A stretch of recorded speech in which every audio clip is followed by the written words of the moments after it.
जी अस्सलाम वालेकुम वरहमतुल्लाहि वबरकातुहू। वीवर्स, अज असी तुहाडे नाल एक ऐसा सच्चा वाकया शेयर करांगे। उम्मीद आ तुहानू पसंद आएगा। लो जी, अगर चैनल ते नवे हो तो मेहरबानी करना चैनल नू सबसक्राइब जरूर कर देना। तुहाडा गुठा जिहड़ा दबाया होया साडे बड़ा काम आना। सानू यकीन करो असी फ्यूचर दे विच कामयाब हो जाएंगे इंशाअल्लाह, उम्मीद आ। लेकिन तुहाडे गुठे दबाण दे नाल ही आ, सबसक्राइब करन दे नाल ही आ। नाल नाल तुसी वीडियो नू भी देखिया करो ताकि वॉच टाइम भी पूरा हो जाए। तुहाडी बड़ी मेहरबानी आ। तुहानू कोई फर्क नहीं पैना गुठा दबाण नाल, गुठा जरूर दबा दिया करो। मैनू पता तुसी वीडियो वेखदे हो लेकिन गुठा नहीं दबांदे। बड़ी मेहरबानी आ। असी अज तुहाडे नाल एक बहुत बड़ा ऐसा सच्चा वाकया पेश करांगे। उम्मीद तुहानू पसंद आएगा। अदाकारा नीलो, वो तुहानू पता फिल्म इंडस्ट्री की एक ऐसी अदाकारा सी जिन्हें फिल्मां दे विच ऐसे ऐसे लाजवाब किरदार अदा किए ने जिन्होंने हमेशा याद रखा जाएगा। ये सन 1965 का वाकया जदों जनरल अयूब खान साहब की हुकूमत सी मरकज दे विच। उदों पाकिस्तान ते बांग्लादेश इकट्ठा सी। बांग्लादेश नूं मशरकी पाकिस्तान ते ये अपने इधर पाकिस्तान नूं मगरबी पाकिस्तान तो जानिया जांदा सी। इधर साडे मगरबी पाकिस्तान दे विच गवर्नर नवाब ऑफ कालाबाग मलक मोहम्मद अमीर खान साहब सी। जनरल अयूब साहब जिहड़े सी ओह मरकज दे विच सी। ते उस वेले अदाकारा नीलो जिहड़ी सी ना फिल्म इंडस्ट्री दे विच उहदा अरूज सी, बहुत वड्डी डांसर सी। ते उस वेले ईरान का जिहड़ा शहनशाह सी ना वो पाकिस्तान के दौरे ते आ रहा सी। ते इन्हां दा ये प्रोग्राम सी कि जदों शहनशाह ईरान पाकिस्तान के दौरे ते आवे ते आपां अदाकारा नीलो नूं लिया के उहदे सामने महफल दे विच डांस करवावांगे ताकि वह खुश हो जाए। तुहानूं पता हर बंदा फिर टीसी करदा, और जिन्हों पंजाबी टीसी कहते हैं ना, जदों कोई तकड़ा बंदा आ जाए वो जिवें भी आ। ते साडे भी यही पाकिस्तान दे विच रिवाज आ कि जदों कोई तकड़ा बंदा मर जांदा या उहदा कुत्ता भी बीमार हो जांदा ते यकीन करो अगर उहदा कुत्ता भी मर जांदा ते साडे लोग नस पैंदे ने। चौधरी साहब ये कुत्ते नूं की होया सी? चौधरी साहब ये कुत्ते ने की खादा सी? इहदा तुसीं इलाज नहीं सी कराया, वो कुत्ता क्यों मर गया? यानी नस भज गया सी। उहदे अगे होवांगे, सलाम लावांगे, अपना चेहरा दिखावांगे ताकि उन्हें पता लग जाए फलां बंदा आया। अगर कोई गरीब मर जाए यकीन करो उहदे जनाजे ते भी कोई नहीं जांदा। ये हकीकत आ, ये मैं गल नहीं कर रहा, ये हकीकत आ। इसे तरह साडे पाकिस्तान दे लोग करदे ने जिन्हां दे विच एहसास नहीं हैगा। गरीब दा एहसास करना चाहिए, गरीब दे जनाजे ते भी जाना चाहिए। कले अमीर दे जनाजे ते नहीं जाना चाहिए, गरीब दे जनाजे ते भी जावो, को एहसास करो गरीब दा भी। ते इसे तरह हुकूमत ने किया कि जदों शाहे ईरान ने आना सी ते इन्हां ने क्या अदाकारा नीलो नूं बुलवा के महफल च रक्स करवाओ। अदाकारा नीलो नूं एलची वगैरह पहुंच जांदे ने, कहंदे जी चलो जी तो हुक्म आया कि तुसीं शहनशाह ईरान आ रहा, उहदी महफल दे विच रक्स या डांस करना। अदाकारा नीलो ने साफ उन्होंने धो के जवाब दे दिता कि मैं नहीं जाना उत्थे, मैं कोई कोठे दी डांसर नहीं, रकासा नहीं हैगी, मैं फिल्म इंडस्ट्री दी रकासा आ।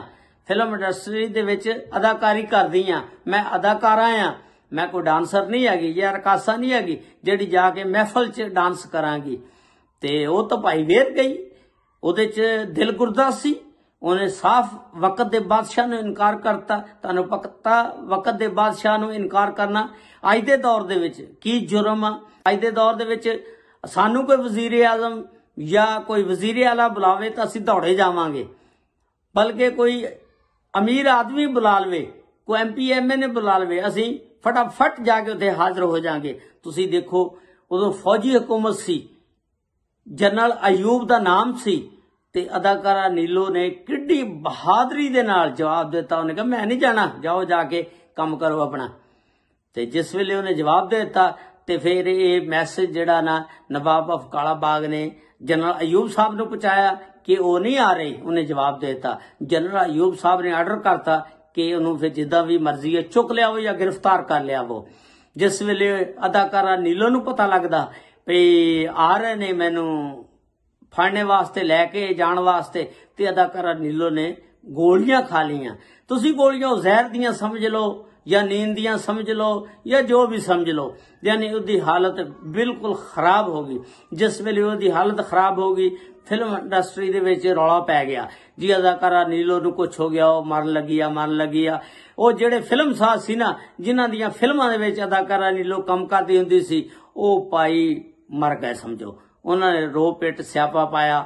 ਉਹਨਾਂ ਦੇ ਦਿਲ ਜਿਹੜੇ ਆ ਬਿਲਕੁਲ ਡੋਲ ਗਏ ਕਿ ਹੁਣ ਸਾਡਾ ਕੀ ਬਣੇਗਾ। ਅਸੀਂ ਇੰਨੀ ਫਿਲਮ ਇੰਡਸਟਰੀ ਦੇ ਵਿੱਚ, ਫਿਲਮਾਂ ਦੇ ਵਿੱਚ ਇਨਵੈਸਟਮੈਂਟ ਕੀਤੀ ਹੋਈ ਆ, ਇੰਨਾ ਫਿਲਮਾਂ ਤੇ ਪੈਸਾ ਲਾਇਆ ਹੋਇਆ, ਅਗਰ ਉਹ ਫਿਲਮ ਮੁਕੰਮਲ ਨਾ ਹੋਈ, ਅਦਾਕਾਰਾ ਨੀਲੋ ਸਿਹਤਯਾਬ ਨਾ ਹੋਈ, ਤੇ ਸਾਡਾ ਤਾਂ ਬੇੜਾ ਗਰਕ ਹੋ ਜਾਏਗਾ। ਉਹ ਤਾਂ ਭਾਈ ਬੜੇ ਪਰੇਸ਼ਾਨ ਹੋ ਗਏ। ਨਸਪਾਜ ਫਿਲਮ ਇੰਡਸਟਰੀ ਥਰਥਰਲੀ ਮਚ ਗਈ ਭਾਈ। ਉਹ ਜਿਸ ਵੇਲੇ ਫਿਰ ਅਦਾਕਾਰਾ ਨੀਲੋ ਮਾਸ਼ਾਅੱਲਾ ਠੀਕ ਹੋ ਗਈਆਂ, ਫਿਰ ਫਿਲਮ ਇੰਡਸਟਰੀ ਦੇ ਵਿੱਚ ਜਿੰਨੇ ਵੀ ਫਿਲਮ ਸਾਜ਼ ਸੀ ਸਾਰਿਆਂ ਨੂੰ ਸਕੂਨ ਹੋਇਆ, ਕੋ ਸਾਹ ਉਹਨਾਂ ਦਾ ਸੌਖਾ ਹੋਇਆ ਵੀ ਚਲੋ ਯਾਰ ਸਾਡੀਆਂ ਫਿਲਮਾਂ ਮੁਕੰਮਲ ਹੋ ਜਾਣਗੀਆਂ ਔਰ ਕੋ ਅਸੀਂ 4 ਧੇਲੇ ਪੈਸੇ ਕਮਾ ਲਾਂਗੇ। ਤੇ ਇਸ ਤਰ੍ਹਾਂ ਭਾਈ ਫਿਰ ਉਹਨਾਂ ਦਿਨਾਂ ਦੇ ਵਿੱਚ ਹੀ ਸਾਡੀ ਫਿਲਮ ਇੰਡਸਟਰੀ ਦੇ ਫਿਲਮ ਸਾਜ਼ ਯਾਨੀ ਫਿਲਮ ਡਾਇਰੈਕਟਰ ਰਿਆਜ਼ ਸ਼ਾਹਦ ਸਾਹਿਬ ਜਿਹੜੇ ਨੇ ਉਹ ਉਹਨਾਂ ਦੀ ਤਮਾਰਦਾਰੀ ਵਾਸਤੇ ਜਾਂਦੇ ਰਹਿੰਦੇ ਸੀ। ਤੇ ਫਿਰ ਜਦੋਂ ਉਹਨਾਂ ਨੂੰ ਇਸ ਵੇਲੇ ਪਤਾ ਲੱਗਾ ਵੀ ਇਹ ਏਡੀ ਬਹਾਦਰ ਔਰ ਦਲੇਰ ਔਰਤ ਆ ਜਿਹੜੀ ਵਕਤ ਦੇ ਹੁਕਮਰਾਨ ਅੱਗੇ, ਹਾਕਮ ਅੱਗੇ ਵੇਰ ਗਈ ਆ, 30 ਕੋ ਧੜੱਲੇ ਦੀ ਔਰਤ ਹੋਣੀ ਆ, ਉਹਨੇ ਫਿਰ ਉਹਨੂੰ ਨਿਕਾਹ ਦਾ ਮੈਸੇਜ ਭੇਜਿਆ ਭਈ ਮੈਂ ਤੇਰੇ ਨਾਲ ਨਿਕਾਹ ਕਰਨਾ, ਸੁਨੇਹਾ ਭੇਜਿਆ। ਤੇ ਅਦਾਕਾਰਾ ਨੀਲੋ ਨੇ ਸਮਝਿਆ ਕਿ ਇਹ ਬਹੁਤ ਮੌਕਾ ਅੱਛਾ। ਤੇ ਅਦਾਕਾਰਾ ਨੀਲੋ ਨੂੰ ਹੋਰ ਕੀ ਚਾਹੀਦਾ ਸੀ, ਜਿਹੜਾ ਰਿਆਜ਼ ਸ਼ਾਹਦ ਸੀ ਉਸ ਵਕਤ ਉਹਦੇ ਉੱਤੇ ਫਿਲਮ ਇੰਡਸਟਰੀ ਦੇ ਵਿੱਚ ਬੜਾ ਅਰੂਜ ਸੀ, ਤੇ ਉਹਨੇ ਫੌਰਨ ਹਾਮੀ ਭਰ ਲਈ। ਅਦਾਕਾਰਾ ਨੀਲੋ ਜਿਹੜੀ ਸੀ ਨਾ, ਇਹ ਈਸਾਈ ਮਜ਼ਹਬ ਨਾਲ ਦਾ ਤਾਲੁਕ ਸੀ, ਤੇ ਜਿਸ ਵੇਲੇ ਨਿਕਾਹ ਹੁੰਦਾ ਮੁਸਲਮਾਨ ਹੋ ਜਾਂਦੀ ਆ ਫਿਰ ਅਦਾਕਾਰਾ ਨੀਲੋ ਨੇ ਫਿਰ ਫਿਲਮ ਇੰਡਸਟਰੀ ਛੱਡ ਕੇ ਫਿਰ ਘਰ ਨੂੰ ਆਬਾਦ ਕਰਨਾ ਸ਼ੁਰੂ ਕਰਤਾ। ਥੋੜੀ ਜਿਹਾ ਫਿਲਮਾਂ ਤੋਂ ਕਿਨਾਰਾ ਕਸ਼ੀ ਕਰ ਲਈ, ਲੇਕਿਨ ਇਹ ਅੱਲਾ ਦੀ ਐਸੀ ਕਰਨੀ ਹੋਈ। ਰਿਆਜ਼ ਸ਼ਾਹਦ ਸਾਹਿਬ ਜਿਹੜੇ ਨੇ 1972 ਦੇ ਵਿੱਚ ਅੱਲਾਹ ਤਾਲਾ ਨੂੰ ਪਿਆਰੇ ਹੋ ਜਾਂਦੇ ਨੇ, ਅੱਲਾ ਦੇ ਕੋਲ ਪਹੁੰਚ ਜਾਂਦੇ ਨੇ। ਜ਼ਿੰਦਗੀ ਨੇ ਸਾਥ ਨਹੀਂ ਦਿੱਤਾ, ਕੈਂਸਰ ਸੀ ਜਿਹੜਾ ਇੱਕ ਮੂਜ਼ੀ ਮਰਜ਼ ਉਹਨਾਂ ਨੂੰ ਲੱਗ ਗਿਆ ਸੀ। ਇਸ ਤਰ੍ਹਾਂ ਉਸ ਜਹਾਨੇ ਫਾਨੀ ਤੋਂ ਕੂਚ ਕਰ ਜਾਂਦੇ ਨੇ, ਅੱਲਾ ਨੂੰ ਪਿਆਰੇ ਹੋ ਜਾਂਦੇ ਨੇ। ਫਿਰ ਅਦਾਕਾਰਾ ਨੀਲੋ ਨੇ, ਇਹ ਅਦਾਕਾਰ ਸ਼ਾਨ ਜਿਹੜਾ ਨਾ ਇਹ ਛੋਟਾ ਸੀ, ਇਹ ਅਦਾਕਾਰ ਸ਼ਾਨ ਜਿਹੜਾ ਨਾ ਇਹ ਨੀਲੋ ਉਹਦੀ ਅੰਮੀ ਹੁੰਦੀ ਆ। ਤੇ ਨੀਲੋ ਨੂੰ ਫਿਰ ਦੁਬਾਰਾ ਜਿਸ ਵੇਲੇ ਉਹ ਫੌਤ ਹੋ ਜਾਂਦੇ ਨੇ, ਦੁਬਾਰਾ ਫਿਰ ਫਿਲਮ ਇੰਡਸਟਰੀ ਦੇ ਵਿੱਚ ਆਉਣਾ ਪੈਂਦਾ, ਕੰਮ ਕਰਨਾ ਪੈਂਦਾ। ਫਿਰ ਉਹ ਫਿਲਮ ਇੰਡਸਟਰੀ ਵਿੱਚ ਦੁਬਾਰਾ ਕੰਮ ਸ਼ੁਰੂ ਕਰ ਲੈਂਦੀਆਂ ਨੇ। ਤੇ ਉਸ ਤੋਂ ਬਾਅਦ ਫਿਰ ਦੇਖ ਲਓ ਹੁਣ ਮਾਸ਼ਾਅੱਲਾ ਅਦਾਕਾਰ ਸ਼ਾਨ ਵੀ ਜਵਾਨ ਆ, ਅਦਾਕਾਰਾ ਨੀਲੋ ਵੀ ਫੌਤ ਹੋ ਚੁੱਕੀ ਆ, ਤੇ ਅੱਲਾਹ ਤਾਲਾ ਉਹਨੂੰ ਵੀ ਜੰਨਤੁਲ ਫਿਰਦੌਸ ਦੇ ਵਿੱਚ ਜਗ੍ਹਾ ਅਤਾ ਫਰਮਾਏ, ਤੇ ਰਿਆਜ਼ ਸ਼ਾਹਦ ਨੂੰ ਵੀ ਜੰਨਤੁਲ ਫਿਰਦੌਸ ਜਗ੍ਹਾ ਅਤਾ ਫਰਮਾਏ। ਬੜੀ ਮਿਹਰਬਾਨੀ। अस्सलामु अलैकुम व रहमतुल्लाहि व बरकातुहू।